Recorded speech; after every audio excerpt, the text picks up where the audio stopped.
Proving mathematical identities is going to be one of the hardest things that you do in this course. The reason why is because it relies entirely on your ability to do algebraic manipulations correctly and consistently. One little algebraic mistake throws everything off. And it's very obvious when we're grading papers when someone's faking it, because there are some steps that just don't make sense logically and don't make sense algebraically. And so this is something that will take a lot of time and practice, but if you do all the exercises and put in the time and the effort, you will be okay. If you try to fake it, you're just not going to make it.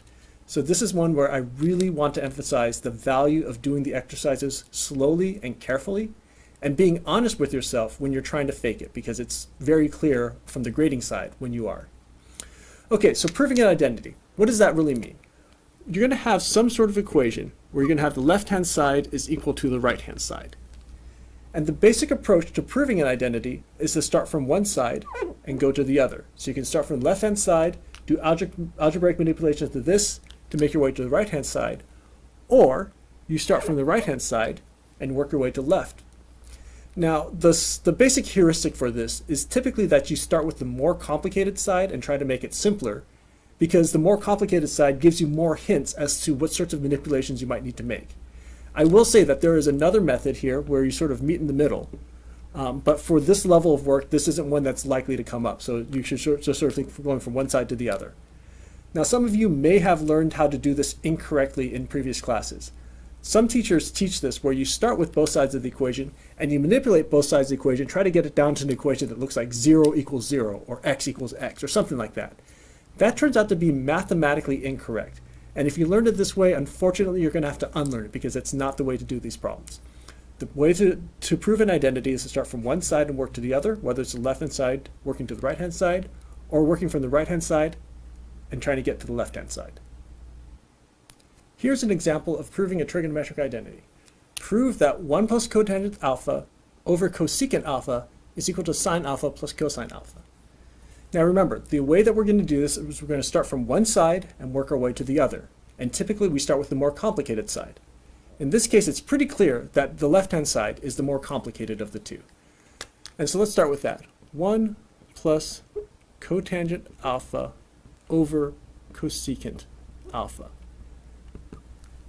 Now the question is, what do we want to do to this thing? What substitutions can we make?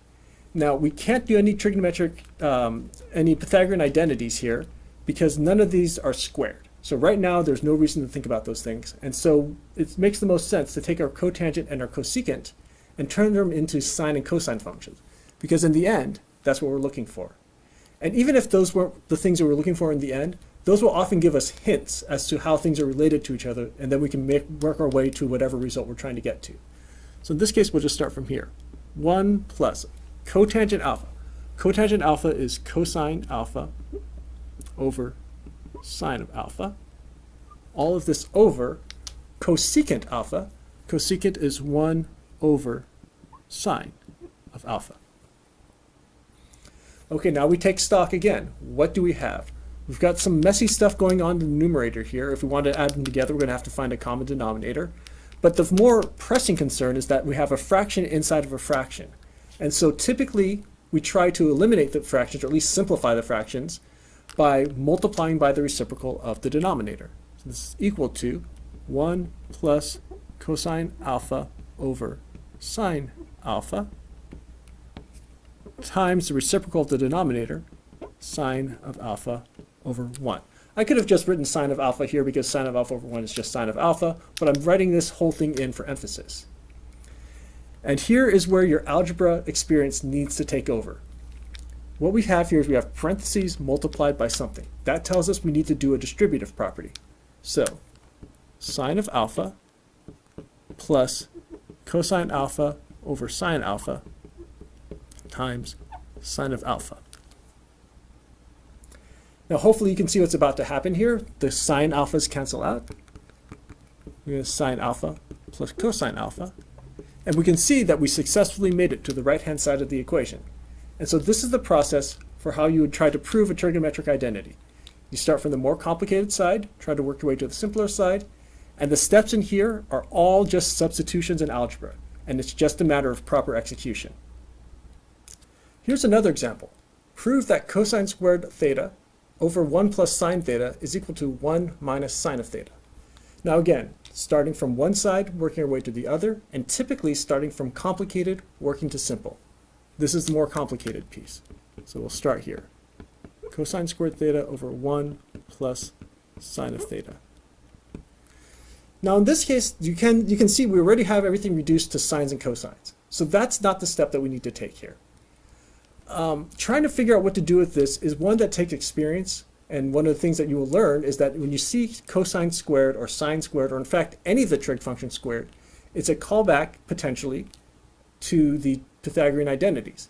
So cosine squared theta, the Pythagorean identity that has a cosine squared theta is this one, sine squared theta, plus cosine squared theta is equal to 1.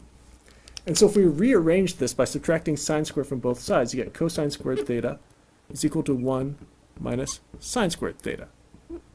And so this is sort of our hint as to how we can move forward. We have one of the trig functions squared, and we also can't see anything else to do with it. So here's where we're going to start. 1 minus sine squared theta over 1 plus sine of theta. Now, there is something here that students will do that is algebraically incorrect, but it quote-unquote gets the right answer, which is they try to break this up. 1 over 1, and then minus over plus, sine squared theta over sine theta, because they see that this is where they're trying to get to, so they just sort of say, well, if I do that, it works. It doesn't work. You have to make sure your algebra is valid, and we cannot take a fraction like this with plus signs and minus signs and reduce individual pieces. We have to work with the entire thing. So the question is, how do we get there? What do we need to do? A very common trick with these trigonometric identities, when you have a subtraction here, is that it's actually a difference of squares. This is 1 squared minus sine squared. And so from this, there's a factorization that you should know, which is when you have the difference of squares, this 1 squared minus sine squared, this could be 1 plus sine of theta times 1 minus sine of theta, all divided by 1 plus sine of theta.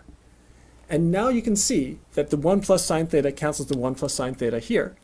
And that is how you get down to 1 minus sine of theta. So when you do these problems, again, don't fake it. You have to make sure your algebra is valid, and you have to go carefully, and you just have to make sure that you know what you're doing. And if you're not sure, take your time, ask questions, and just think, am I faking this? Am I just kind of guessing at stuff? Or does it really make sense? And if you slow yourself down enough, you ought to be able to catch when you're faking it with something like this.